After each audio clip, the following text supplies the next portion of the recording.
뭐 이렇게 얘기를 나누다 보니까 깝깝한 마음이 계속 드는데 아까 뭐 정부의 정책 얘기하고 법으로 제정하는 것도 되게 중요하다고 말씀하셨는데 물론 이제 채식의 그러니까 급식 선택권 같은 경우는 법으로 제정돼야 되는 거지만 저는 개인으로 그 채식을 하는 것이 기후 위기를 막아낼 수 있는 개인의 가장 큰 실천 행동이 아닐까. 다른 거 어떤 거에 비해서 그러니까 다른 어떤 것들을 개인이 한다고 해서 굉장히 미비하지만 그렇게 생각하고 있고 저도 채식을 하고 있거든요. 그래서 기후 위기와 채식의 관련성 혹시 설명해 주실 수 있는지? 네, 뭐 다른 거에 비해서 이제 굉장히 그 이제 효과가 크다라고 뭐 LED를 쓴다라든가 뭐 텀블러를 쓴다든가 일회용품 안 쓴다는 것보다 확실히 이제 채식이 이제 우위에 있고 그렇지만 뭐 대륙을 건너가는 해외 여행 한번 갔다 오면 우리가 1년 동안 차 모은 거하고 맞먹는 CO2를 배출을 하거든요. 뭐 근데 거의 채식이 그 정도의 영향이 있어요.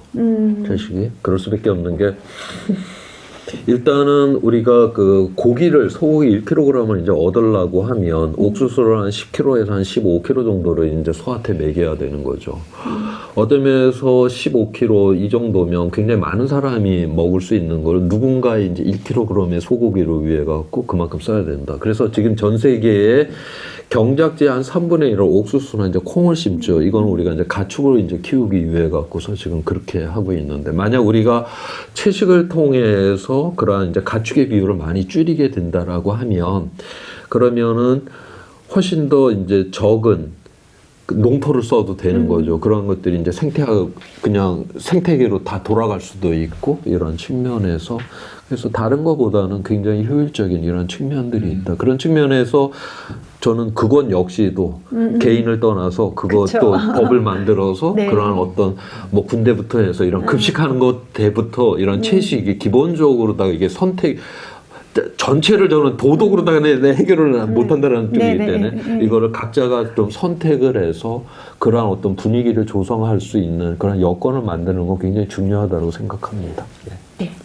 저도 법으로 채식 선택권이 제정되기를 굉장히 바랍니다. 일단은 일상생활에서 비건이 저는 굉장히 불편하거든요.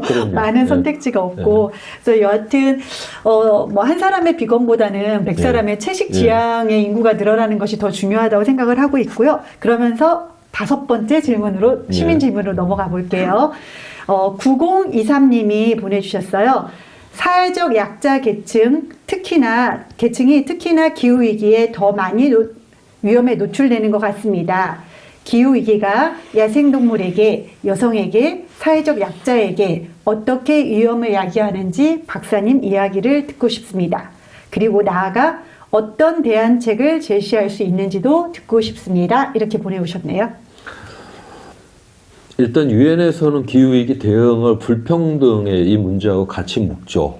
그래서 불평등을 해소해야지 기후위기를 대응할 수 있고 기후위기를 잘 대응해야지 불평등을 해소를 할 수 있다. 이렇게 이야기를 하는 거는 궁극적으로 우리가 이제 그 피해를 입는 사람들, 기후 위기로 인해 갖고 자연 재난으로 인해서 피해를 입는 사람들, 뭐 대체적으로 뭐 우리나라도 마찬가지지만 뭐 산 비탈에 사시는 분들, 저지대에 사시는 분들 이런 어려운 분들이 다 피해를 보죠. 그 다음에 지금 온실가스를 배출한 나라들은 별로 피해를 거의 보지를 않았고 전혀 그 온실가스 배출하고 상관이 없는 뭐 투발루라고 하는 나라가 없어지려고 그러고 방글라데시 같은 데는 워낙 저지대 국가인데 농토에 바닷물이 다 들어와서 못 쓰게 만들어버리고 이런 나라들은 정말 온실가스 배출하고 상관이 없는데 삶의 조건 자체가 완전히 지금 무너지는 상황으로 지금 그렇게 들어가요.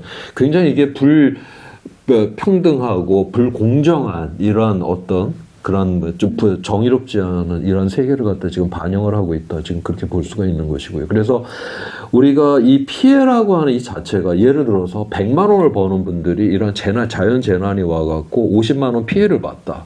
그럼 1000만 원을 버는 사람이 500만 원 피해를 보는 게 아니라 아예 피해를 안 봐요.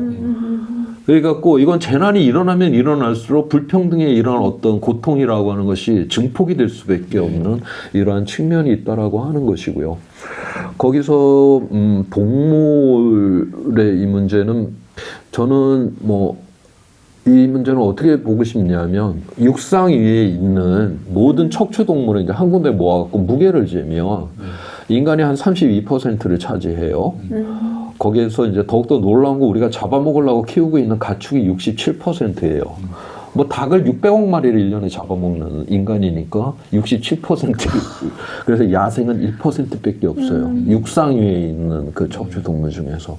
근데 서기 1000년으로 가게 되면 그때는 인간이 1%였고 야생이 99%였어요.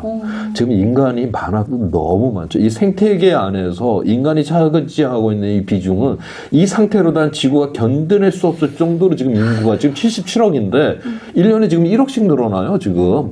이 상태로다가는 이거는 지구가 절단이 난다라고 하는 거죠. 그래서 결국 뭐 동물을 뭐 특별히 보호한다를 떠나서 지금 인간이 너무 문제가 많아. 그래서 이 자체를 갖다 우리가 좀 해결을 해야 된다는 걸 갖고 있고, 여성이라고 하는 그 측면에서 이것도 이제 그 불평등, 이 가난의 문제하고 관련이 있는데, 주로 이제 우리가 뭐 폭염 때 이럴 때 보면 주로 나이 드신 어른들이 많이 돌아가세요. 특히 이제 밖에서 일을 하시는 분들이. 우리 사회에서도 여성들이 농촌이나 어촌이나 이런 데에서 우리 나이 드신 여성분들이 일을 많이 하잖아요. 저는 이제 그러한 측면에서 우리가 또 이 기후 위기를 또 살펴봐야 되는 이런 측면이 있다라고 하는 거고, 우리나라하고는 아주 그렇게 뭐 깊은 관련은 없기는 한데, 그 SDG라고 하는 지속 가능한 발전 목표, 거기에 이제 5번이 성평등이 거기에 있죠. 그 다음에 SDG가 지속 가능한 발전 목표가 2015년에 이제 유엔에서 그 합의가 되었고 결의가 되었고, 고해에 이제 파리 기후 협정도 같이 결의가 되면서 기후 위기를 잘 대응하려면 지속 가능한 발전 목표가 잘 대응이 돼야 되고, 또 지속 가능한 발전 목표가 또 잘 되려면 기후 위기가 잘 대응해야 돼. 그래서 우리가 이 기후라고 하는 거하고 사회 경제가 이제 서로 그렇게 묶여져서 가야 된다는 게 이제 선언이 돼 있는 상황인데, 그러면 이 여성의 이 성평등이라고 하는 이 문제가 어떻게 이 기후 위기와 관련이 돼 있냐? 그냥 예예요. 일단은 여성이 그 가족 숫자를 결정하는 권한을 가져야 된다. 지금 인간이 너무 많잖아요. 이 기후 위기라고 하는 거는. 그래서 이게 그만큼 여성이, 이게 가부장적인 사회에서는 뭐 애가 많이 나올 수밖에 없는 거니까. 그래서 이제 여성이 굉장히 그 결정권을 가질 정도의 성평등의 사회가 이루어져야 되는 거고, 또 하나는 그 주로 이제 아프리카 이런 데 이렇게 보게 되면, 우리나라도 예전에 제가 뭐 시골에 몇십 년 전에 이렇게 놀러 가서 보게 되면, 그 당시 이제 뭐 수도가 대한민국에 이제 익숙했던 시절이 아닐 때, 우물에 가서 물 떠오는 사람 다 여성들이 떠왔잖아요. 그 무거운 거를. 왜 그랬는지 전 이해는 안 가는데, 지금 생각하면 이상한 거예요. 그랬는데, TV를 틀어서 그 아프리카를 보면 다 여자들이 그 물을 들어갔다 오잖아요. 그런데 가뭄이 들거나 이러면 굉장히 먼 곳까지, 산 너머까지 그 노동도 힘들고, 또 그 산을 넘다 보면 위험도 한 것이고, 결국 우리가 기후 위기를 대응한다라고 하는 이 자체가 바로 여성, 동물, 정말 인간을 위한 이러한 일이라고 생각을 해요. 그런 측면에서. 네. 노동자들도 밖에서 이렇게 일을 하는 노동자들은 기후 위기가 닥치면 그 환경이라든지 이런 게 더 어려워지는 거 아닌가요? 그렇죠. 그러니까 우리가 온도가 지금 제가 이제 정확하게 기억을 못 하는데, 온도가 어느 정도 높고 거기에 이제 습도까지 높아져 버리면 사람이 밖에서 견딜 수 있는 시간이 한계가 있어요. 그러니까 그래서 그렇게 되면 결국 그 야외 노동이라고 하는 게 불가능해지죠. 그렇기 때문에 이거는 또 그렇게 야외에서 그렇게 힘들게 노동하시는 분들이 또 이 사회 또 다 어려운 분들 아니에요. 그렇기 때문에 그러한 측면에서 또 우리가 잘 이걸 살펴봐야 되는 그런 측면이 있습니다. 지금 어떤 차별이나 불평등이나 이런 것들이 더 악화되거나 더 심화될 수 있는, 그렇죠. 지금의 우리가 정의롭지 않은 이러한 시스템을 그대로 안고 있는데, 여기에 기후 위기까지 얹혀지게 되면 어려운 사람이 너무 어려워지는 세상이 되는 거예요. 네. 이 정의의 문제와 네. 이 전환되는 문제가 같이 이제 있는 것 같습니다. 그 기후 위기에 대처하는 우리 국가들의 대응 수준을 이렇게 사실 들여다보면, 과연 기후 문제를 잘 풀 수 있을까? 특히 미국이나 중국처럼 영향력이 이제 큰 책임감을 사실 무겁게 져야 될 이런 기후 악당 국가들이 지금 어떻게 보면 변하지 않고서는 기후 문제를 풀 수 없을 거라고 다들 이렇게 비관적인 그런 그 예측들을 하고 있고, 우리나라 역시 이제 사실 기후 악당국에 이제 어떻게 보면 속하는데요. 우리 정부, 또 우리 정치, 또 우리 산업계, 이런 것들 들여다보면 과연 기후위기 막을 수 있을 것이냐, 그래서 이제 부정적 의견들 또 부정적인 비관적인 또 예. 이런 예측들이 사실은 더 많은 것도 현실인데요. 박사님께서는 이 예측이라는 게 사실 쉽지 않은 부분이지만 앞으로 이제 이런 부분들 어떻게 생각하시는지 혹시 또 이 과학자 입장에서는 부정적인 견해가 오히려 더 높을 수도 있을 것 같은데 어떠신가요? 저는 이건 예측이라기보다는 우리가 어떤 세상에서 살래라고 하는 그 질문을 좀 바꿔서 저는 그냥 생각을 하는 쪽이에요.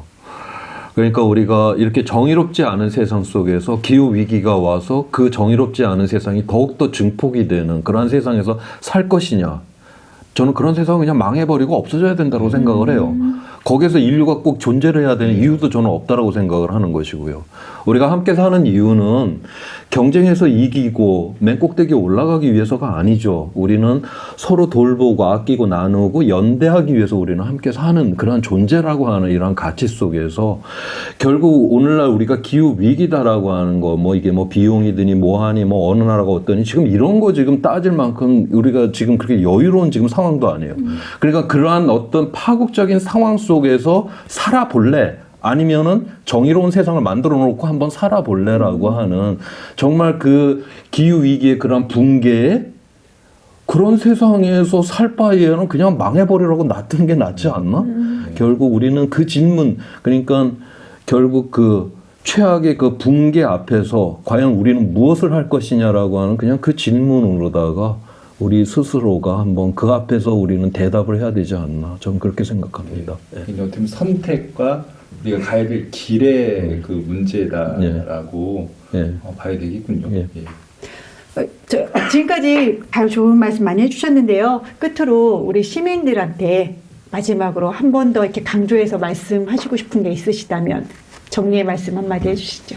지금 우리가 이제 살고 있는 세상은 과거에 수많은 사람들이 선택을 했던 것들이 이제 쌓여갖고 오늘 우리가 살고 있는 이 모습이 됐잖아요. 아마 앞으로는 또 우리가 지금 선택하고 있는 것들이 또 쌓여서 또 결정이 될 거라고 그렇게 보고 있어요. 그런데 지금 우리는 기후 위기다라고 하는 이러한 이제 그런 위험이 다가오는 그런 상황에 있죠. 바로 우리의 선택이 굉장히 중요한 시점이다. 우리가 그래서 굉장히 좋은 선택을 해서 좋은 세상을 우리 다음한테 넘겨야 되지 않나. 그 이야기로 저희 이야기를 마치도록 하겠습니다. 예. 강연 어떠셨나요? 예, 지구의 날 50주년 환경 캠페인으로 진행된 대기과학자 조천호 박사님의 강연을 이렇게 마무리하도록 하겠습니다. 우리가 한국인으로 자각을 하면서는 살고 있는데요. 지구인으로 생각하고 살고 있지는 않고 있죠. 우리가 사는 지구에 대한 생각, 그리고 이 위기와 또 희망에 대해서 책임 있는 자세와 노력이 지금 필요한 때 아닌가 생각합니다. 지금까지 대기과학자 조천호 박사님, 그리고 대전청 녹색연합의 다행공방 송순웅님, 그리고 에너지전환 해유의 양호였습니다. 감사합니다. 고맙습니다.